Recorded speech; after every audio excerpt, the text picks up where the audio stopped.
Okay, so today I'm going to be telling y'all about a kind of odd flower.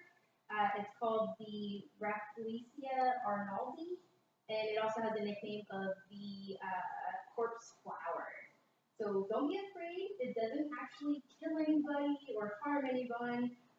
However, you may want to plug your nose when you go by it, or else you're going to lose your sense of smell because it smells like rotten corpse. It is disgusting. Um, it's not a common flower that you would imagine. It is a parasite and it is the world's largest flower.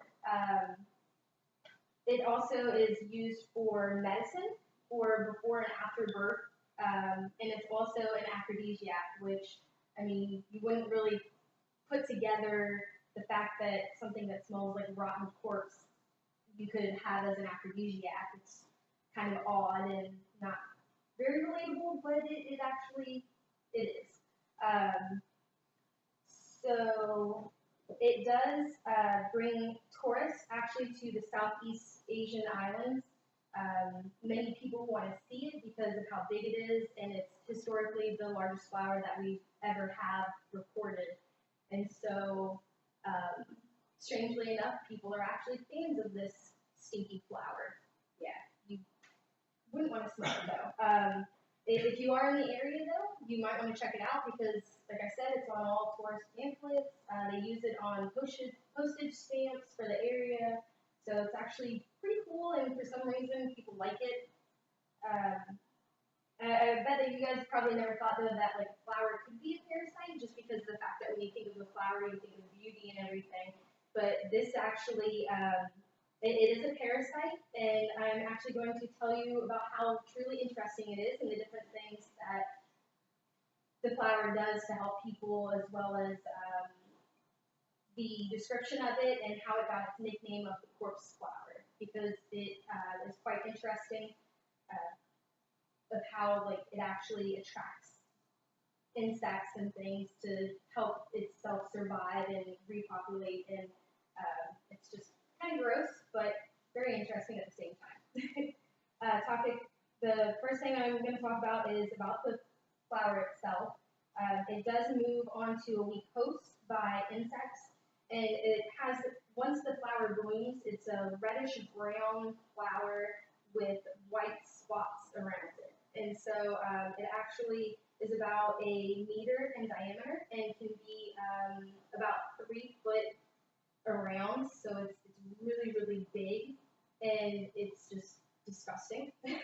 It's rare. It is rootless, leafless. It actually starts as just like a little particle, like a seed, that a fly or something will take over to a rotting tree or something, and it goes under the bark, and then as soon as it's ready to come out, it'll actually pop out of the bark, and then it has the huge flower.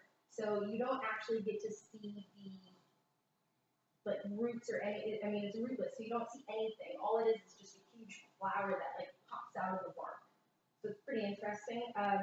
There are 2 different types, of course. There are the males and the females. The males have antlers, and the females have styles, which are, of course, their sex parts. And both of them have 5 lobes under a disc that's in the center of the flower in like a cup-like shape. So you have this cup in the center, and then you have the, say for instance, 8 different leaves of the flower surrounding that center piece that has the seeds in it and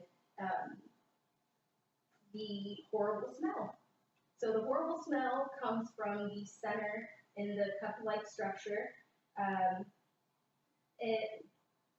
It starts, like I said, by busting through the bark, and as soon as the bud balloons in the center where the seeds are, that's where the insects all come, because that horrible smell, you know, when you have like a nasty trash bag, you all of a sudden get gnats and just horrible insects everywhere. Same goes for this, and that's its actual mechanism of, like I said, repopulating and actually continuing to keep its species alive, or I'm sorry, flower alive. And so once bloomed, this smell does start to just kind of seep out, and it's horrible. would advise wearing a hazmat suit if you go, because you will want to wash everything and anything around you. It stinks. And so, even though it has an ungodly smell, it has, once again, those health benefits of helping women during childbirth, as well as different aphrodisiacs. I don't understand why somebody would actually eat the nasty, stinky, excessively large flower. It's strange to me. And once again, it has its admirers, which is also very strange. So the fact that this is one of the largest, strangest flowers makes sense, because there are multiple different things involved with it that are just horrendous.